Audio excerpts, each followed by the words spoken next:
اليوم وصفتنا راح تكون بإذن الله المطازيز. في ناس تحب تسلق اللحم مع المرق، أنا أحب أسلق اللحم في البداية، وقبل ما أسلقه أحب إني أخذ له أشوحه، بعدين أسلقه أشيل الزفر وأحط عليه بهارات صحيحة وأخليه يطبخ فيها.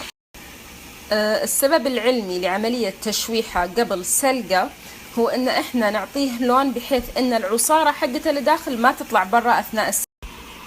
طيب تجي وحدة شاطرة تقول طب ليش ما أخلي العصارة تطلع؟ إذا ما خليتي العصارة تطلع وحافظتي عليها جوا راح تصير على لحمة جدا جدا جدا جدا طرية.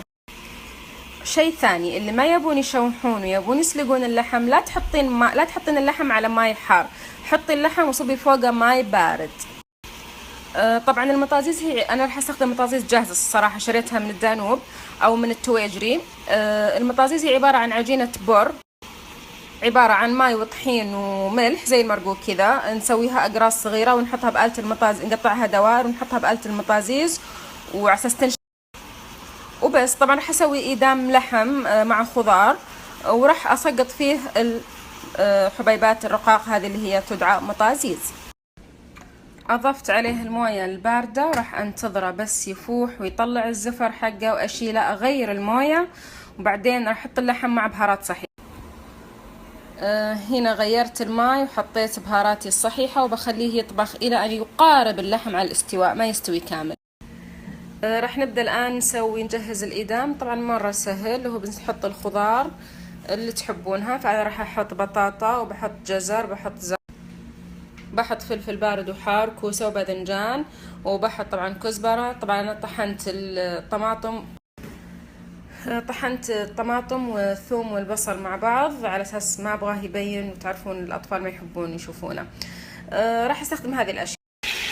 حطيت شوية زيت، حطيت اللحم اللي انا كنت سالقته، حطيت عليها الطماطم والبصل والثوم. طبعا لو انتي مقطعتها بتحمسين البصل اول. حطيت خضاري كلها وراح احط علبة معجون الطماطم كلها واحمسهم مع بعض، مهم جدا تحمسون، يعطي طعم مرة لذيذ. هنا اضفت طبعا جميع الخضار حقتي لان ما يبغى لها طبخ كثير، وحطيت البهارات عبارة عن كركم، بهار مشكل، وفلفل اسود وبس. طبعا الفرق لازم نحمس مرة عدل، الفرق بين المرقوق والمطازيز ترى في حجم الخضار، واحد منهم حجم الخضار اكبر من الثاني، بس انا احب كلهم كبار، يعني سواء مطازيز او مرقوق احب حجم الخضار احبها تكون كبيرة. حطيت خضاري كلها وراح احط علبة معجون الطماطم كلها واحمسهم مع بعض، مهم جدا تحمسون، يعطي طعم مرة لذيذ. هنا اضفت طبعا جميع الخضار حقتي لان ما يبغى لها طبخ كثير، وحطيت البهارات عبارة عن كركم، بهار مشكل، وفلفل اسود وبس. طبعا الفرق لازم نحمس مرة عدل، الفرق بين المرقوق والمطازيز ترى في حجم الخضار، واحد منهم حجم الخضار اكبر من الثاني، بس انا احب كلهم كبار، يعني سواء مطازيز او مرقوق احب حجم الخضار احبها تكون كبيرة. هنا اضفت انا الكزبرة، احب طعمها مع المرقوق ومع الاشياء هذه اللي في الادام مرة حلو طعمها. الان راح اضيف الماء والملح. طبعا هنا حطيت الموية والملح وراح اخليه يطبخ شوي، بزيد الموية شوي، بعدين راح ابدا اسقط فيه المطازيز. بس طبعا بخليه يطبخ لحد ما الخضار تصير شبه مستوية، تقريبا بياخذ له ربع ساعة الى 3 ساعة، وبعدين ببدأ اسقط فيه حبيبات المطازيز.